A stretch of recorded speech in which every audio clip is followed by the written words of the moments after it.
Hello, everyone, and thank you for joining me for another episode of Full and Thriving, the podcast that helps you reclaim your life, heal your relationship with food, and embrace authentic living. I'm your host, Meg McCabe, a certified recovery coach, community founder, retreat leader, and speaker who has spent the last decade helping other people reach mental healing and build a better life for themselves. And today I have a very special show planned for you. And I have some very big announcements in this show. First of all, I want to set the scene for you just because I feel called to do that. Today is a very cozy, dark day in Connecticut. It is cloudy. It is rainy. For most of the day, I could hear the rain pattering on the roof, and it was a little chilly. I have layers on, a sweater, warm beverages, and I actually just sat down and the rain has stopped. And I actually hear some birdies chirping, which is really nice. I am also recording this where my 7-month-old Jack is downstairs, and I can hear him scream laughing and giggling with his grandma, or we like to say Gaga, because she's watching him while I record this. And I am so grateful to her for doing that. And I am always continuously amazed by my mom's ability to connect with her grandchildren. And that makes me so happy. And that is truly special as well.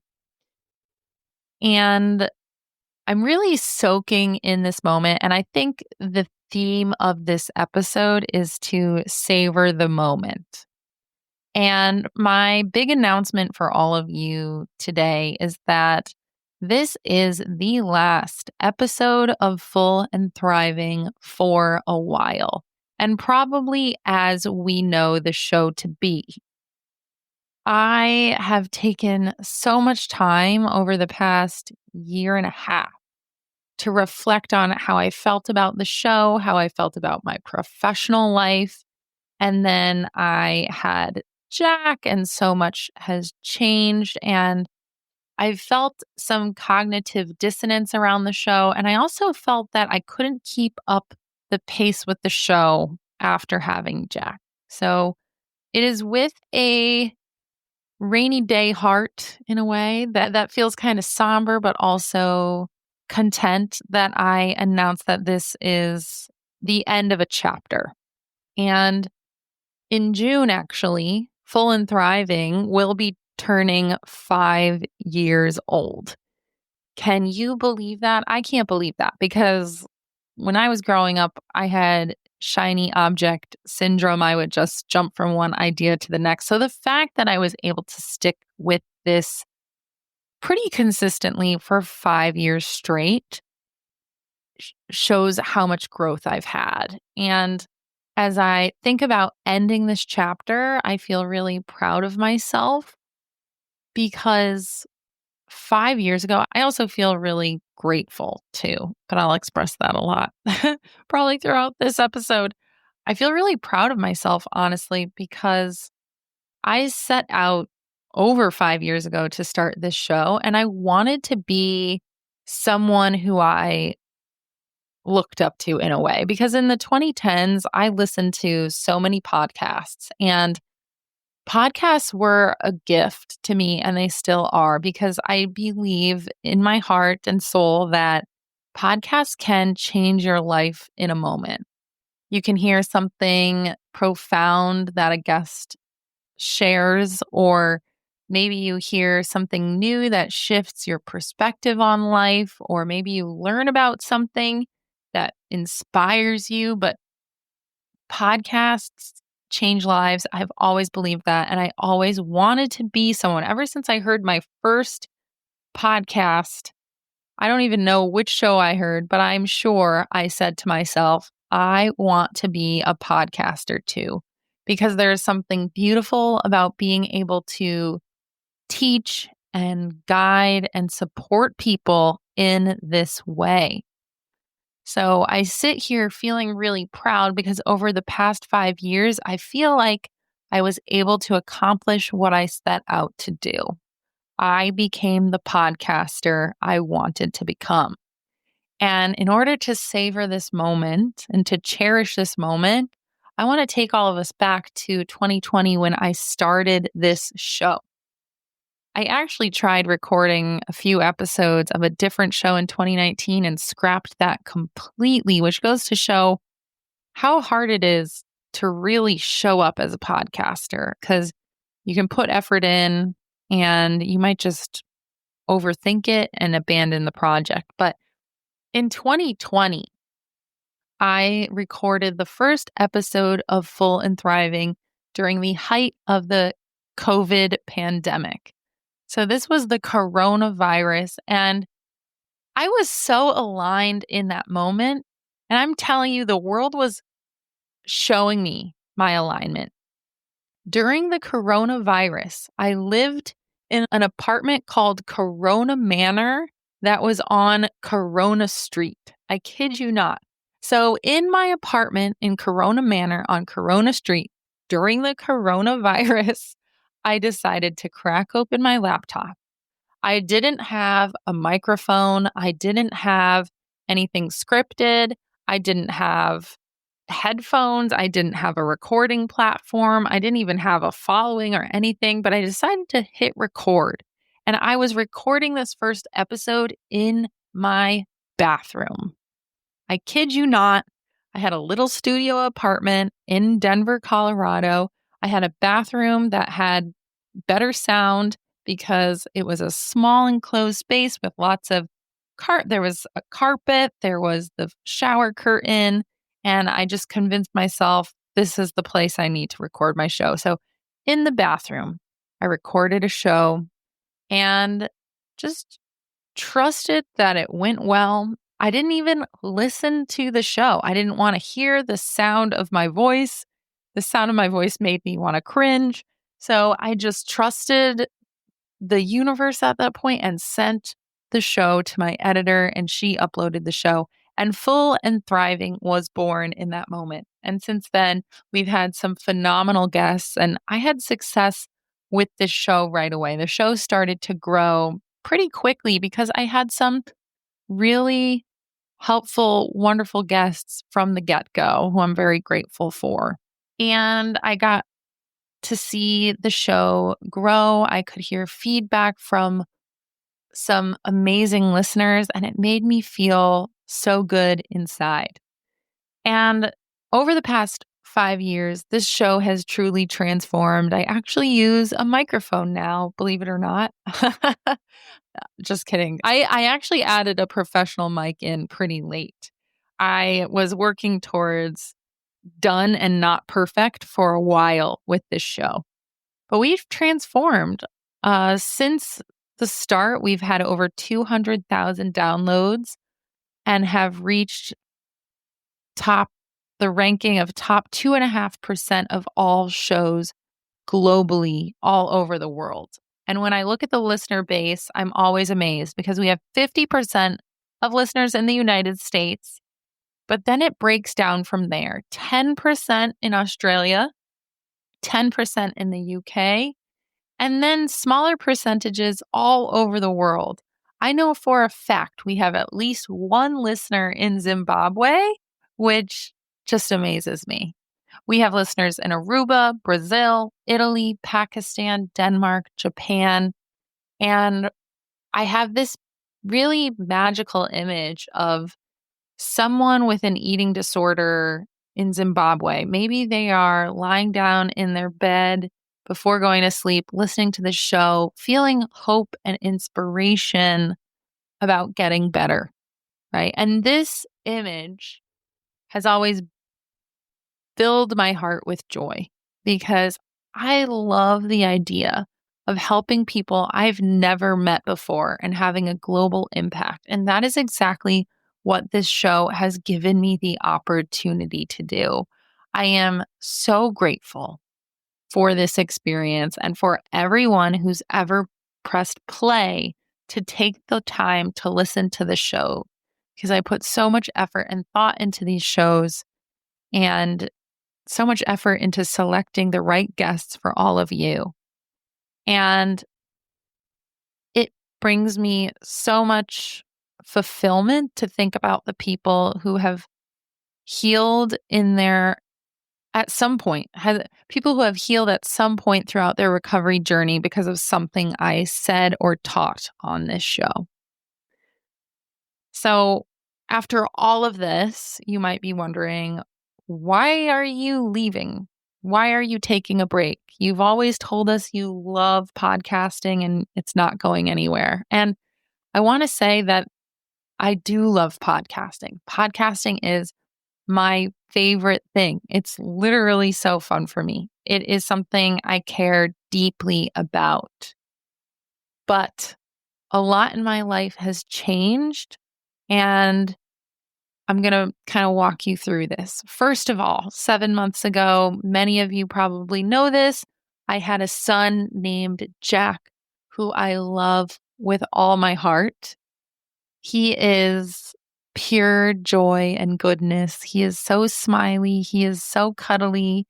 He's so smushy. I love him. And it is my honor to be his mom. And I want more than anything to be present with him in this moment of his life. Babies are only babies for so long. And I didn't realize how fast it all goes by. I can't believe he's already 7 months old. I have a niece who's a toddler, and I feel like once she hit 1, she started to walk, and then she transformed into a toddler. It was so fast. And so I know with Jack, I only have a few more months of the baby phase, and I am soaking it in. I am taking all of the contact naps, the snuggles. I'm breathing in his little baby smell.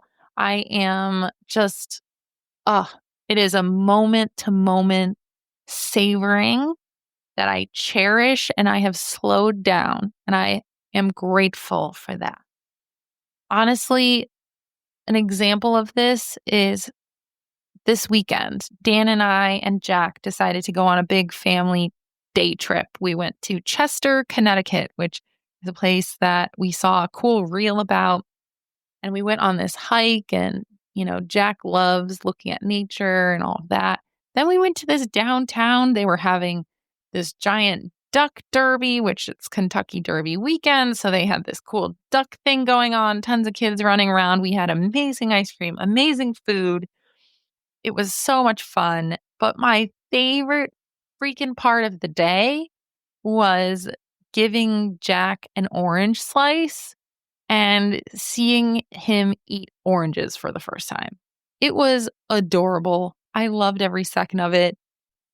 Oh my gosh. I have like this visceral, beautiful, feeling in my body just thinking about that moment and how cute it was and how much love I have for him. And so, all of this to say is, Jack has given me this opportunity to slow down and just be present.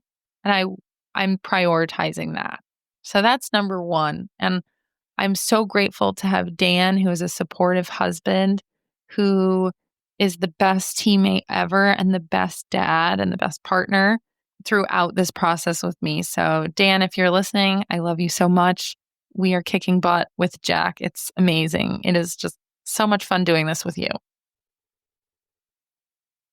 That being said, I've become a mom. That's been reason number one why I'm slowing down. The pace of podcasting is fast, and you have to be on your game and you have to have time to keep it up. And I, at this point, do not have all the time I used to have. I have limited childcare, and I'm watching Jack on the days I don't have childcare. And then also, a very big announcement here. Also, I have started feeling this pull away from the eating disorder recovery space. I will always be anti-diet. I will always be Haze aligned. I will always care about the well-being and mental health of others. And I am so grateful for every client I've ever had in the eating disorder space. And I have very consciously decided to continue working with a few clients. So if you're listening to this and we're still working together, don't worry, that's not changing. But I am pivoting away from the recovery space at the moment towards something lighter and something actually connected to my roots, which is funny. I didn't think I'd ever go back to this, but I have decided to move towards media and podcasting and speaking. And I actually feel like a business set up around these things is more aligned with my personality and what lights me up. I love teaching. I love having a message. I love inspiring others. And I like doing this on a scale that is not sustainable necessarily with just one-on-one coaching. And so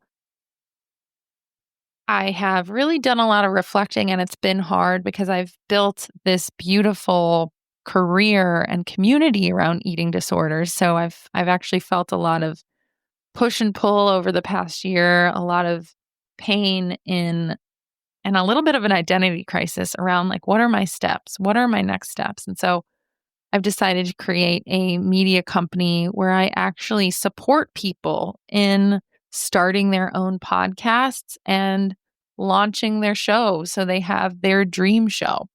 And this is so special to me. I've actually already have people that I'm working with and we're creating shows together and it is so fun.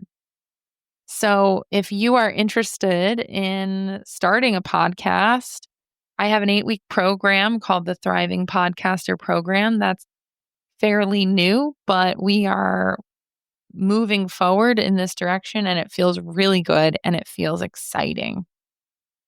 So please reach out to me if you want to learn more about it. And shameless plug, I have a workshop on May 15th at 1 p.m. Eastern Time that is free for anyone who wants to learn podcasting basics on how to start and grow your show. I will be teaching that. So I hope to see some full and thriving listeners there. That would be truly amazing. But that just gives you a little bit of a taste of where I'm headed. And at this point, I have to be so selective with my time and with my priorities and follow what feels exciting to me. And this feels really good. And I've loved being a podcaster, and you guys know that. And the irony is, I'm slowing down my show to help build up several other shows and help other people learn how to step into their voice and share their stories and their message with the world. And that is my why, to be able to help other people find their voice and share their message. Also find their confidence. Honestly, podcasting has transformed my confidence overall. So ultimately, pressing pause on full and thriving feels difficult. I have a heavy heart to say goodbye to this chapter in my life. If you have been listening for a long time, I want to say thank you, thank you, thank you. If you're new, I hope you enjoy listening to all these reruns. Please stay subscribed because I am planning to come back. And I'm planning to come back in a way that feels aligned with the decisions I end up making. So right now, there's a lot of I'm lacking the clarity I need to keep this show going, if that makes sense. When I finally decide exactly what I want to teach and how I want to impact others and support others beyond podcasting, when I finally figure out the bigger picture of all of this, there will be a show about that. So stay subscribed so you don't miss that. And I'm really excited for whenever that will be. And I hope it's not too long because podcasting is one of my favorite things. And it has changed my life, and you all have changed my life. So I want to close this show by reminding you to just follow me on Instagram if you haven't. You can actually add me on LinkedIn. I'm starting to show up there, and it's really fun. And I want to say thank you for every time you listened, every time you shared this with someone else. Thank you for writing your reviews if you did. And just thank you for being here and trusting me along your recovery journey. And if you were a guest, you guys all were amazing. Thank you for being a guest. And also, thank you to the people who have produced and edited this show, specifically Bob. Bob, if you're listening to this, thank you so much for the 3 years of time you've put into making the show amazing. And I hope all of you continue to have the full and thriving life you were meant to have. And I hope that our lives and paths cross at some point in some way. And I'm ultimately leaving this feeling just proud, a little sad, happy, joyful, grateful. This is going to be something I look back on for years to come. And I wouldn't be the person I am today without Full and Thriving. So sending all of you a big virtual hug, and I will see you next time. Although it won't be on Full and Thriving, it will be something else. Okay, I am signing off. So there you have it. Another episode of Full and Thriving in the books. I want to personally thank you for joining me in listening to today's show. And if you found value in this conversation, I would be so grateful if you could please take a moment to subscribe to the show and leave a review. Your support not only helps us reach more people who are striving to live their most full and thriving life, but it also allows us to bring on even more incredible guests with valuable insights that can change your life. Every follow, every review makes a huge difference, and together we can continue to grow this beautiful community. Thanks again for being a part of the journey, and we'll see you next time on Full and Thriving.